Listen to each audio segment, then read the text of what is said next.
Praise the Lord. प्रभूच्या नावाला मी धन्यवाद देते. आजची स्तुती करूया. आजच्या दिवसाबद्दल प्रभूची उपकार स्तुती करू.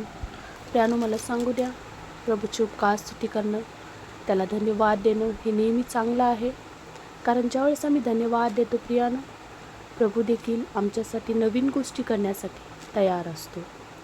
आम्ही ज्यावेळेस त्याला धन्यवाद देतो त्या प्रभूला आनंद होतो. प्रियानो, बऱ्याचदा आम्ही आमच्या जीवनामध्ये आम्हाला आशीर्वाद मिळतात, आम्हाला सर्व गोष्टी सुरक्षितपणे प्राप्त होतात आणि कधीकधी आम्ही आमच्या जीवनामध्ये त्या प्रभूला धन्यवाद देणं विसरून जातो. परंतु मला सांगू द्या प्रियानो, त्या प्रत्येक छोट्या गोष्टीबद्दल आम्ही प्रभूचे उपकार स्तुती करणं गरजेचं आहे. जे कुठले उपकार, ज्या कुठल्या छोट्या गोष्टी प्रभूने आमच्या जीवनात केलेल्या आहेत, त्या प्रत्येक गोष्टीबद्दल प्रभूला धन्यवाद देणं चांगलं आहे प्रियानो. कारण प्रभू चांगला आहे.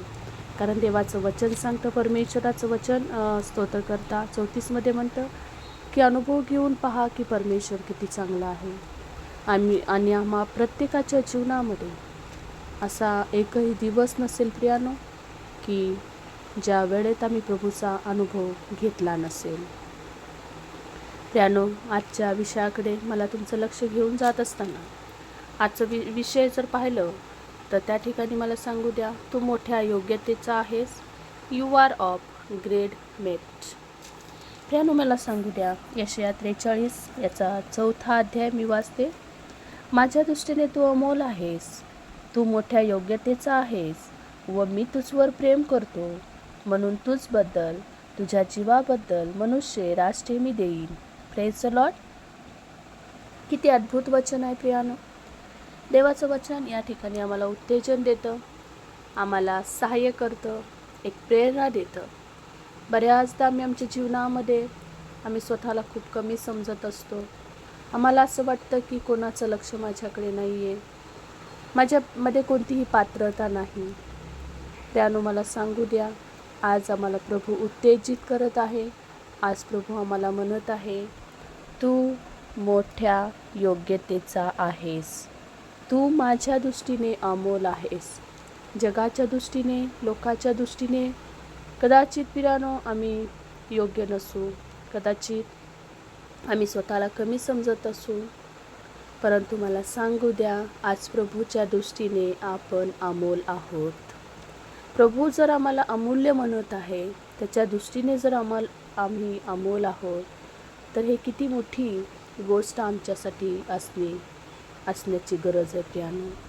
पुढे देवाचं वचन सांगतं, तू मोठ्या योग्यतेचा आहेस व मी तुझवर प्रेम करतो. प्रियानो, मला सांगू द्या, तो प्रभू आमच्यावर प्रेम करतो.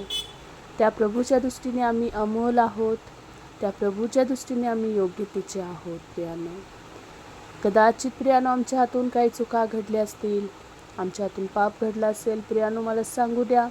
परंतु त्याही स्थितीमध्ये ज्यावेळेस आम्ही प्रभूकडे येतो, प्रभूकडे येऊन पश्चाताप करतो, त्या प्रभूच्या जवळ येतो प्रियानो, तो प्रभू आमच्यावर प्रेम करतो. उधळ्या पुत्राचं जीवन आम्हाला माहिती आहे प्रियानो. त्यांनी सगळं काही या जगाच्या गोष्टींमध्ये त्यांनी आपला वेळ घालवला, जगातल्या गोष्टींमध्ये त्याने आपल्या सर्व गोष्टी खर्च केल्या. आणि एक वेळ आली प्रियानो, ज्या वेळेस त्याच्याजवळच्या सर्व गोष्टी संपल्या, तेव्हा त्याच्याजवळ कोणीच नव्हतं. आणि ज्या वेळेस प्रियानो मला सांगू द्या की त्याला जाग आली, असं सांगितलं. जाग येणं म्हणजे काय? त्याला आठवण आली कदाचित आपल्या पित्याची. आणि ज्यावेळेस तो आपल्या पित्याकडे आला प्रियानो, त्या पित्याने त्याला सोडलं नाही, त्याला जवळ, त्याला प्रेमाने मिठी मारली प्रियानो. तसाच आमचा प्रभू आहे. आम्ही जर त्याच्यासाठी योग्यतेचे आहोत प्रियानो, जरी आम्ही चुकलो आणि ज्यावेळेस आम्ही वळून त्याच्याकडे येतो, तो प्रभू आम्हाला प्रेमाने मिठी मारतो. आज तो प्रभू एकच आम्हाला सांगू इच्छितो की मी तुझ्यावर प्रेम करतो, तू माझ्या दृष्टीने अमोल आहेस. त्यानं मला सांगू द्या, आजच्या वचनातून एक उत्तेजन घेऊयात. कदाचित आम्ही या जगामध्ये जीवन जगत असताना आम्ही थकून गेलो असू, कदाचित आपल्याला ज्या गोष्टीपर्यंत आम्ही पोचायला आहोत अजूनही तिथं पोचलं नसेल, कदाचित आम्ही आमच्या जीवनामध्ये निराश झालो असेल, काही गोष्टींचा प्रयत्न करत करत आम्ही थकून गेलो असेल प्रियानो. परंतु आज आम्हाला परमेश्वर उत्तेजन देत आहे, पहा मी तुझ्यावर प्रेम करतो. जर प्रभू आमच्यावर प्रेम करत आहे तर आम्हाला घाबरण्याची गरज नाही, आम्हाला निराश होण्याची गरज नाही, कारण त्या प्रभूच्या दृष्टीने आम्ही अमोल आहोत, आम्ही अमूल्य आहोत. आणि जर प्रभूच्या दृष्टीने आम्ही अमोल असे आहोत, तर आम्ही कधीही निराश राहणार नाही प्रियानो. कदाचित संकट येतील, अडचणी येतील, परंतु त्यातूनही प्रभू आम्हाला आमच्या जीवनात कृपा देतो. जर त्याच अध्यायाच्या 43 यशया 43 आणि 18 वचन जर वाचलं, पूर्वीच्या गोष्टीची आठवण करू नका, जुन्या गोष्टी मनात आणू नका. पहा, मी एक नवीन गोष्ट करणार आहे, आताच ती उद्भवत आहे, तुम्ही ती पाहणार नाही काय?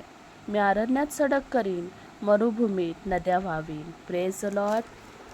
किती सुंदर देवाचं वचन आहे. पूर्वीच्या गोष्टीची आठवण करू नका.